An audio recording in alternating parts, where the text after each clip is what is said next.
Now, all right. Hey there, everybody. This is the Jeff and Patrick show again, another installment. But this time we're going to be talking about living with a horarium. I've been personally been looking for examples of how secular Carmelites order their day and how to try to get some inspiration and try to see how I'm doing and what I might be able to improve on. But before we get into it too heavily, Jeff, would you mind explaining to us what a horarium is? It's basically a daily schedule of prayer and activity. You know, what you set apart for your day for to be able to plan to pray. And specifically within the Carmelite context, it's within the liturgy of the hours and how we're to live out whatever our local province calls us to do into what we are supposed to pray, and especially within the liturgy of the hours. Right. We're called to lead a spiritual life, but we also work and we have families and we have hobbies and we have church life. But you're right, the church calls us to be in rhythm with it in prayer.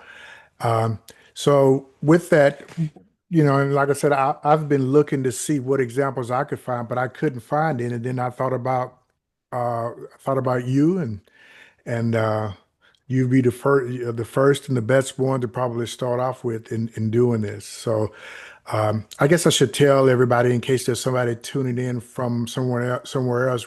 Jeff and I are members of Floss Camellia of Jacksonville, and we meet at St. Joseph's Church every first Saturday, with a few exceptions.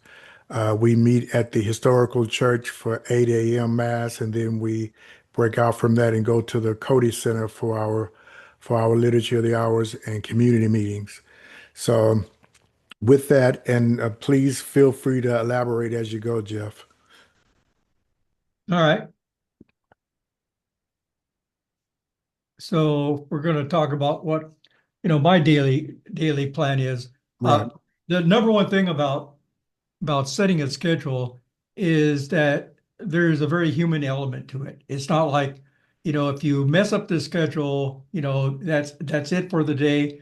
And it's going to be dependent on each person, because what you're able to do, what you can do is is important, but you have various duties in life, work, family, uh, things that you have to get done. But this it's not quite into the cracks of our daily life, because it's not the cracks, it's really the supports of our daily life. And so we have to find out for each person what it's going to help them to be able to sustain uh, that prayer life and that kind of relationship with God.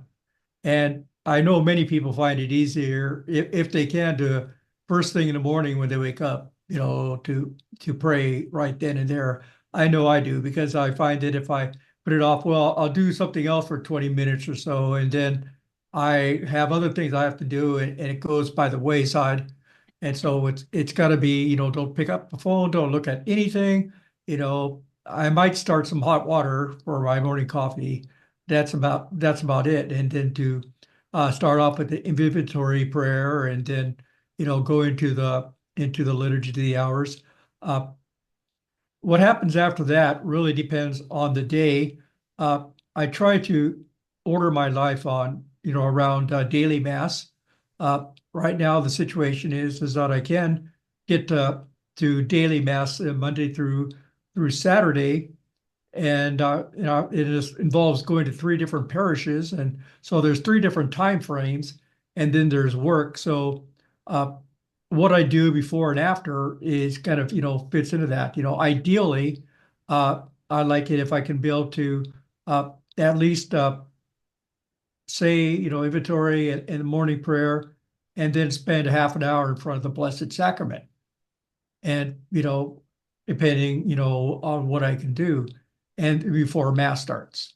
uh Current schedule, I can pray the morning, morning hours on Mondays and Fridays, and then I'm able to go to a half hour of Eucharistic adoration after Mass before heading to work.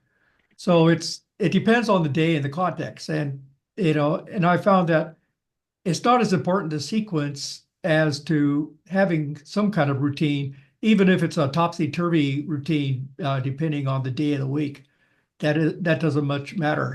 There's what is ideal, and then there's just talking with God. That's what's ideal. He's not going to be upset if we put one thing first, or we're a little late in what we're supposed to be doing.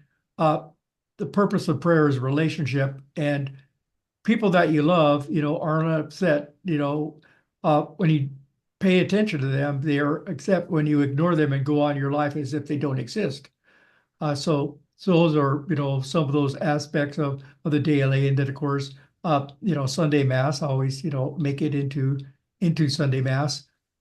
So I try to, keep that schedule. And then when I come home from work, it's, you know, depending on the day, I try to then say my evening prayer, and then uh, vespers before going to bed. So those are some of those kind of routines involving the kind of steady hours of prayer and rhythm. And then there's of course intermixed with that, spiritual reading, and then studying. And so those just kind of follow all over the place, depending on what there is to be done. And then as far as, kind of steady devotional practices, well, today's Our Lady of the Rosary. So Right. I usually try to, get into a rosary. So usually on work days, it's basically, taking a prayer walk during, working hours, and just headed outside and praying the rosary, and be able to do that. And I find that's helpful for me to get moving and think on the meditations. Different people will find, different ways are more comfortable sitting, doing it. Whatever works is all that matters. And each person's going to have their different inclinations and abilities. And, the whole aspect is, how do we get closer to Jesus? And if that's helping you to get closer to Jesus, then that's a good practice that you've incorporated into your daily hours. But mostly, be ready for disruptions, and don't let them be disruptions. And What do you or mean by that? well, I mean, sometimes we're going to have things that come into our daily life that we have to take care of. It's because we have to take care of them, and we can't just say, "Well, I got this duty I have to perform." Uh, these have to be incorporated into our lives in such a way that they flow out of that. There's no super division between our prayer life and our workaday relational life. Is when they're fully integrated, they don't intrigue on, they don't disrupt each other. They just work more seamlessly together. Now that's an ideal. Most days that doesn't work out very well, but I'm aware of that ideal that I want to do. So that keeps it going. And then to be gentle on yourself when you don't have it just right, and you need to kind of reset those days' activities because they didn't quite go off as expected. But that's just part of life. Right. Now, let me ask you, so we're called to do the morning prayer, the evening prayer, and at least 30 minutes of silence, and the night prayer if we can get it in. When do you start your day? Most days it's at 5:30. 5:30? Yeah, because that gives me time, to at least to be able to say the inventory prayer and morning prayer on most days, depending on how far I got to drive to Mass to get there. Sometimes it will happen after that, and sometimes I'll incorporate that whatever period of time that I have to drive into some prayer time if that's needed. So it's really situational. And this is I probably catching you off guard as much as it is possible to catch Jeff off guard. But uh, y- y- um, I know you know about Lectio Divina. Um, do you practice that at any level? I do. I'm always fighting against it because I have this mindset of just gobbling in words. Just bringing all the stuff I'm gonna. It's almost like It's like it was like a spell I'm reciting, and then I go, just a second, slow down. Slow down and read what you're saying and think about it. And so it's a constant temptation to just imbibe in the words instead of slowing down. So it's something that I'm constantly working on. Well, I like your idea about a prayer walk at work. I might have to incorporate that. Um, well, and let me see here. I'm just checking my notes. I know that's unprofessional, but I'm checking my notes. So we're called to be, like I said before, in rhythm with the church. So tell us more about the invitatory prayer that you were talking about. What do you mean by invitatory prayer as opposed to the liturgy of the hours itself? Well, it's a pretty much a set prayer every morning with a gesture you start off with, where you cross yourself and your lips, and so that kind of sets it out that you're centering yourself on Christ and on the cross, and and depending on the day, uh, the opening prayer is going to be different. Whether it's a feast day, it's Memorial Day, whether uh, it's a day in ordinal time that's scheduled. So you kind of keep track of what day it is and going by the guidebook or whatever to figure out how you're going to start that. But some days it's funny because you wake up in the morning and you're rushed, and then you look at the guidebook and you see that, oh, it's a doctor of the church or some saint, and you know that you're going to be fluttering through multiple pages in the liturgy of the hour. So I'm going to have to go to this section, then to this section, and it's almost a relief on an ordinary day. Oh, I got two bookmarks I have to flip through. But but it's also a joy to kind of find those special prayers, and usually I try to also go through the office of readings, and I usually really love the second reading in the office of readings, how it applies to that day. And so, but it kind of, it starts off your day, and it's kind of a beacon to that idea is that that there are things that have to happen in a certain order, but we're inviting God into that. We're saying this, and each person in their personality and how they relate emotionally and other aspects of their life is going to flow different from that. And so I hear you saying to um, be gentle with yourself, but to to indeed incorporate um, our spiritual life, or rather build our life around our spiritual life, and such that our spiritual life actually helps us in all facets of our lives, including being a better person, better uh, team member, better father, or whatever it may be. Um, and I think that notion of having mercy on yourself is a big one because sometimes we get into the habit of just making a checklist. We get done with the rosary, that's done. We get done with the literature, the hours, and that's done. And we don't really dwell in the presence of God as we should. Not to say that we have time to. I know that. Um, Saint Teresa used to, or was it Saint Teresa?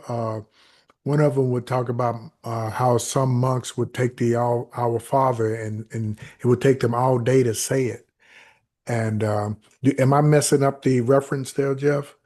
No, I think I know something of that, but I think she also talks about the prayer among the pots and pans is that, there is no place immune from prayer that you can't bring it into something, especially when you seem to be mentally idle as you're doing more mechanical things. that you can do that, so that you can bring those things right into those aspects of our life, whether we're just having to do stuff around the house to clean up, or doing laundry, any of those things, or these routine tasks. Those tasks really fit in well with thinking about other things. I used to have this very strange attitude when I thought about people's jobs, when they're like, if they're gardeners or security guards or and such, and these types of occupations where you spend a lot of time, like that, not actively intellectually doing things from the outside.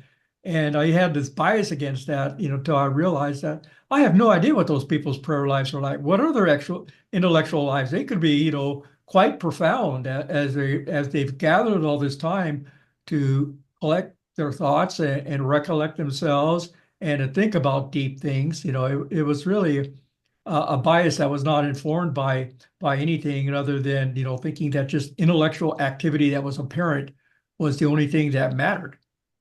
And that kind of opened me up to that, and just the fact that at all times you can think about things more deeply, or react to what you read that day, or think about the readings from the mass that day, if you still remember them, hours later, all those types of things. Well, this is our first installment, and I'm sure um, I'll ask you to join me again on this topic. Um, if you had one thing that you would tell someone who's struggling with discerning about being a Carmelite because of the obligations that we have, what would you tell them? That nothing worthwhile is easy. If there's just no instant, there's no spirituality pill. If you want to grow closer to God, uh, you need to find the way that's going to do it. And it doesn't mean that the Carmelite spirituality is the only way. Right. There are multiple ways. There's a whole plethora of devotional practices and spiritualities within the church, that the church that is open to us to. Sometimes we'll have to look at multiple things to find out what really fits us, or what are we in most need of. Sometimes we think that, well, I'm naturally inclined to do this. I have naturally have these feelings, and so this must be what we want to do. Sometimes we have to go out of ourselves to find things that are difficult for us, because they're the things that are going to build up our virtues, whereas something else might just uh, build up our vices, where, oh, I'm already good at this, I could just keep on going the way it is. And if you challenge yourself in doing this, it sometimes is more rewarding, but each person's going to be different. Well, I think that's a good note to end on. I know a lot of people, once they find out what our obligations and what we were called to do, they kind of shy away from it. But I think your words are wise in that, it's not, even if you don't become a secular Carmelite, there's certainly other ways to be spiritual and to grow closer to God and to exist in His presence and to keep in mind and be recollected that you recollected that word that you're in His presence and just enjoy his love flowing to you, but you have to open yourself up for that love. And that's one of the most important things about spirituality is to open yourself up for that love, to lift your heart up so that God can pour his love in his own way. So with that, do you have any other words of wisdom that you want us to end on? Well, I doubt if I have any words of wisdom. It's basically is always prayer is never a waste of time, no matter how bad you think you are at it. It's always worthwhile. There was a thing with Mother Teresa of Calcutta, where that every day they would do an hour of prayer before the Blessed Sacrament. And like other saints have said, if they're really busy, they would do two. I like that. I like that. Well, Jeff, thanks again for starting us off on this. I hope to be a very vibrant series. Um, so with that, I am going to bid everybody a good evening, or whenever you look whenever you're looking at this, good morning or good day or good night. So with that, I'll stop the video.